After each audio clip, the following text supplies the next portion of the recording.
Hi అండి, welcome to మన channel Devika institute. ముందుగా లైక్ చేయండి, షేర్ చేయండి, సబ్స్క్రైబ్ చేసుకోండి. ఈ రోజు మరొక ఇంపార్టెంట్ టాపిక్ బాలల హక్కులు. ఇది డిఎస్సిలో యూజ్ అవుతుంది, హాస్టల్ వార్డెన్ లో ఉంది. ఎందుకంటే మానవ హక్కుల షెడ్యూల్ కులాలు ఆర్టికల్స్ అవన్నీ దాంట్లో వస్తాయి కాబట్టి దానికి సంబంధించినవి. అలాగే డిఎస్సికి వస్తుంది. ఎందుకంటే పర్స్పెక్టివ్ ఎడ్యుకేషన్ లో వస్తుంది అనమాట ఇది. ఓకే. ఇప్పుడు టెట్ ఈ రోజు నుంచే టెట్ నోటిఫికేషన్ పడ్డదిగా వచ్చింది కాబట్టి ఓకే, దాన్ని చదువుకోండి. నేను కూడా సైకాలజీ బిట్స్ చేసిస్తాను. సైకాలజీ చదవటం వల్ల మనకి రెండు అడ్వాంటేజెస్ ఉన్నాయి. ఒకటి డిఎస్సిలో యూజ్ అవుతుంది, తర్వాత హాస్టల్ వార్డెన్లో యూజ్ అవుతుంది. ఒక 2 టాపిక్స్ 3 టాపిక్స్ అదేంటి స్టాటిస్టిక్స్ ఉంటుందండి. దాన్ని ఎక్స్ప్లెయిన్ చేస్తాను. ఈలోగా అన్ని పీడిఎఫ్స్ అంతా సిలబస్ అంతా హాస్టల్ వార్డెన్ రెడీ చేసి పెడతాను. ఎందుకంటే ఆగస్టు సెప్టెంబర్ నోటిఫికేషన్ వస్తుంది. ఒకవేళ అది మీరు టెట్ ఆల్రెడీ క్వాలిఫై అయిన వాళ్ళు అయితే దీన్ని రెగ్యులర్గా ఫాలో అవుతా ఉండండి. చిన్న చిన్న టాపిక్స్ అన్ని చక్కగా చెప్తా, వివరిస్తా. ఇది వినండి.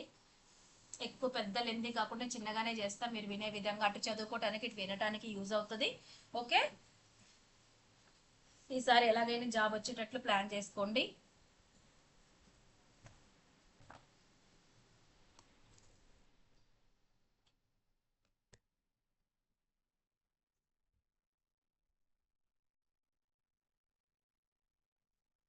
ఇది మనకి హాస్టల్ వార్డెన్ అయితే త్రీ పార్ట్స్ గా ఉంది కదా.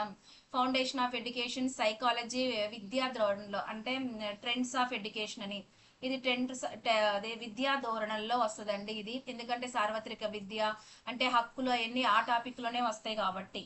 మనకి ఫస్ట్ దాంట్లో ఏముందంటే ఫౌండేషన్ ఆఫ్ ఎడ్యుకేషన్, తాత్విక ఆధారాలంటే వాదాలు వస్తాయి.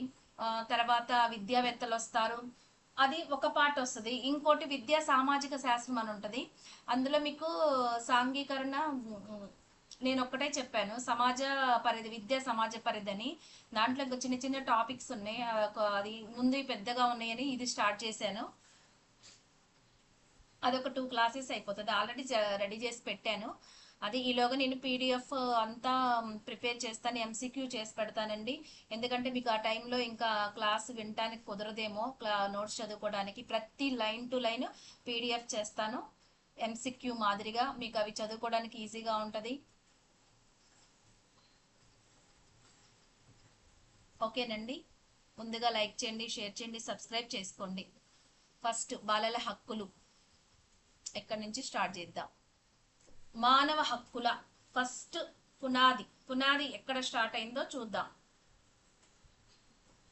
మొదటగా ఇంగ్లాండ్లోని మాగ్నా కార్ట్ అనే ఏరియాలో హక్కుల గురించి పోరాటం జరిగింది 1215 ద్వారా. ఇది వ్యాప్తిలోకి వచ్చింది. తర్వాత అమెరికన్ బిల్ ఆఫ్ రైట్స్, తర్వాత ఫ్రెంచ్ బిల్ ఆఫ్ రైట్స్. వాటి ద్వారా మానవ హక్కులకు ఏం కలిగిందంటే చట్టబద్ధత, అంటే హక్కులు అనే భావన అనేది ఇక్కడి నుంచే స్టార్ట్ అయింది అనమాట. తర్వాత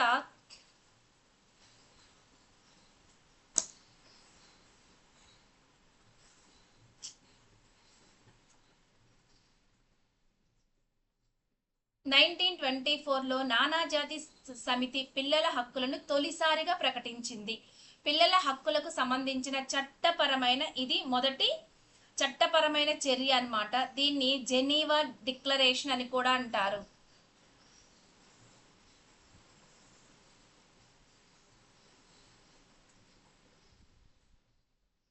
జెనీవా డిక్లరేషన్ అని అంటారు. తర్వాత అంతర్జాతీయ చట్టాలు మనకి 1948 డిసెంబర్ ఇక్కడ నుంచి స్టార్ట్ అవుతుంది అనమాట.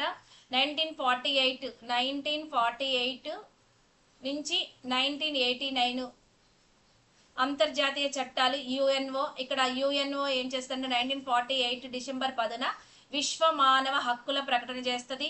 తర్వాత 1989 వరకు తర్వాత యుఎన్సిఆర్సిలో దీని గురించి ఉంటుందండి. ఇక్కడ నుంచి మనకి అంతర్జాతీయ గురించి తెలుసుకుందాం. ఫస్ట్ డెఫినేషన్స్ గురించి తెలుసుకుందాం. అంటే ఫస్ట్ అసలు హక్కులనే పునాది ఎక్కడ స్టార్ట్ అయిన దగ్గర నుంచి వచ్చాను. ఎందుకంటే మానవ హక్కుల భావన అనేది స్టార్ట్ అయింది ఇంగ్లాండ్ లో మాగ్నా కార్ట్ 1215 ద్వారా, అంటే ఆ సంవత్సరంలో. తర్వాత ఫ్రెంచ్ బిల్ ఆఫ్ రైట్స్ ఒకటి, అమెరికన్ బిల్ ఆఫ్ రైట్స్ ద్వారా మానవ హక్కుల చట్టబద్ధత కలిగింది. తర్వాత 1924లో నానాజాతి సమితి పిల్లల హక్కులను తొలిసారిగా ప్రకటించింది. పిల్లల హక్కులకు సంబంధించిన చట్టపరమైన మొదటి చర్య, దీన్ని జెనీవా డిక్లరేషన్ అంటారు. ఇవి ఒక మనము ఇప్పుడు డెఫినేషన్ చూద్దాం.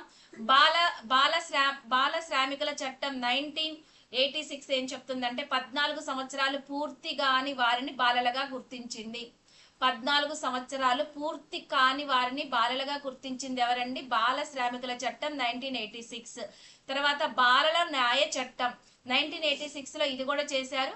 18 సంవత్సరాలు దాటని వారిని బాలురుగాను, 16 సంవత్సరాలు నిండని వారిని బాలికలుగాను, బాలలుగా నిర్వచించింది. బాలల న్యాయ చట్టం 1986 ఏం చెప్పిందంటే 18 సంవత్సరాలు దాటని బాలురని, 16 సంవత్సరాలు నిండని వారిని బాలికలుగా, వీళ్ళిద్దరిని కలిపి బాలలుగా నిర్వచించింది. హిందూ మైనారిటీ సంరక్షణ చట్టం, హిందూ మైనారిటీల సంరక్షణ చట్టం 1986లో మొత్తం ఎన్ని ఉన్నాయి? 1986లో బాల శ్రామికుల చట్టం, తర్వాత బాలల న్యాయ చట్టం, తర్వాత హిందూ మైనారిటీ సంరక్షణ చట్టం. 18 సంవత్సరాలు నిండని వారు మైనర్లుగా గుర్తించింది. ఇవన్నీ 18, ఇదొక్కటే బాల శ్రామికుల చట్టం 14 సంవత్సరాలు పూర్తిగానే వారిని. తర్వాత ఏమో 18 సంవత్సరాలు దాటిన వారిని బాలురుగాను, 16 సంవత్సరాలు నిండిన బాలికలుగాను, తర్వాత 18 సంవత్సరాలు నిండని వారు మైనర్లుగా గుర్తించింది. నెక్స్ట్ 1986లో మాతృత్వ సంక్షేమ చట్టం, ఇది కూడా మాతృగర్భంలో ఉన్న వారిని, జన్మించిన పిల్లలకు నిర్వచించింది. అలాగే ఐక్యరాజ్య సమితి బాలల హక్కుల వడంబడిక ప్రకరణ 1లో 18 సంవత్సరాల లోపు ఉన్న ప్రతి ఒక్కరు బాలలేని ఇచ్చింది. ఇది ప్రీవియస్ లో కూడా క్వశ్చన్ ఇచ్చారండి. ఐక్యరాజ్య సమితి బాలల హక్కుల వడంబడిక ప్రకరణ 1లో ఏం తెలియజేసిందంటే 18 సంవత్సరాల లోపు ఉన్న ప్రతి ఒక్కరు కూడా బాలలే. అలాగే 18 సంవత్సరాలు నిండిన వారిని రాజీవ్ గాంధీ పౌరులుగా గుర్తిస్తూ ఓటు హక్కును కల్పించారు.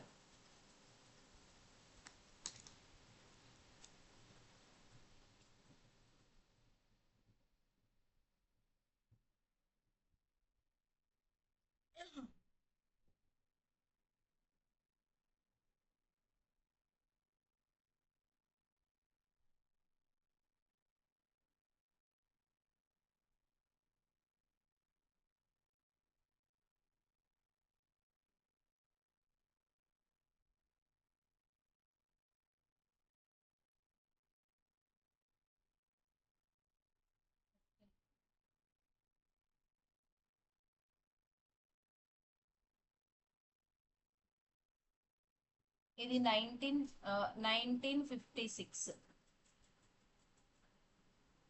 హిందూ మైనారిటీ చట్టం. ఇది వచ్చేసి జవహర్ లాల్ నెహ్రూ సమక్షంలో జరిగింది.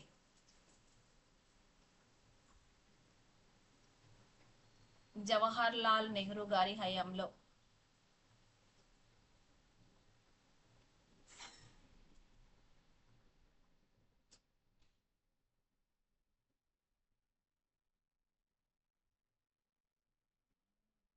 ఇది 1961.